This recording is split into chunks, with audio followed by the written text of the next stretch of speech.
Breaking news Mallanna Sagar పై కేటీఆర్ వ్యాఖ్యలకు మంత్రి Vivek Venkataswamy counter ఇచ్చారు. గతంలో 16 లక్షల ఎకరాల కోసం డిజైన్ చేసిన ప్రాణహిత చేవెళ్ల ప్రాజెక్టు 11,000 కోట్లతో ప్రారంభమైందన్నారు.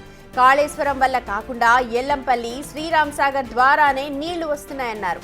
మల్లన్న సాగర్ కు 50 టీఎంసీల స్టోరేజ్ అవసరమా అని మంత్రి ప్రశ్నించారు. సొంత లాభం కోసం రీడిజైన్ చేశారని, సిబిఐ విచారణలో అన్నీ తేలుస్తాయన్నారు వివేక వెంకటస్వామి.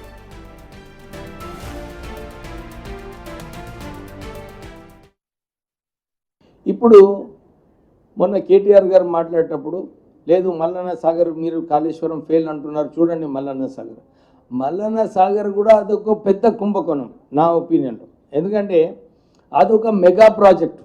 ఎక్కడ కూడా 50 టీఎంసీ బ్యారేజ్ ఎక్కడ కూడా కట్టలేదు. రిజర్వాయర్ 50 టీఎంసీ రిజర్వాయర్ ఇక్కడ చాలా తక్కువ చోట్ల సక్సెస్ఫుల్గా నడుస్తున్నాయి. ఇక్కడ నీళ్ళు ఎక్కడి నుంచి వస్తున్నాయా? ఎల్లంపల్లి నుంచి వస్తున్నాయి నీళ్ళు, కాళేశ్వరం నుంచి నీళ్ళు వస్తలేవు.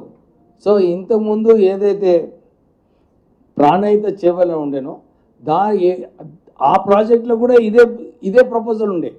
ఎట్లా సిటీకి మన డ్రింకింగ్ వాటర్ నీడ్స్ కోసము 20 టీఎంసీ నీళ్లు ఎట్లా తీసుకురావాలని చెప్పి ఆ ప్రాణహిత చేవెళ్ల ప్రాజెక్టులను ఉండే. కానీ దీన్ని కాళేశ్వరం చేసి మల్లన్న సాగర్ నుంచి కొండపోచమ్మ చేసి కేవలం కేసీఆర్ ఫామ్ హౌస్ కోసం ఈ ప్రాజెక్టుని చేంజ్ చేయడం జరిగింది. నేను చాలాసార్లు మేము ఇదే చెప్తున్నాం, ఇది కేవలము సొంత లాభాల కోసము, కమిషన్ల కోసము ఈ ప్రాజెక్టు రీడిజైన్ చేసి తరలించడం జరిగింది.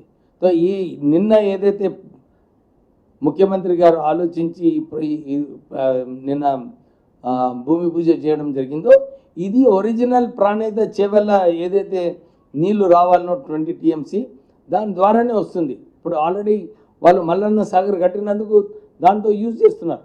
లేకుంటే అప్పుడే 27,000 crores ఏదైతే ప్రాణహిత చేవెళ్లలో మిగిలిపోయిన ప్రాజెక్టు పనులు పూర్తిగా చేస్తుంటే 38,000 crores ప్రాజెక్ట్ అయిపోయి ఈ నీళ్ళు కూడా ఆ ప్రాజెక్ట్ ద్వారానే వచ్చేది.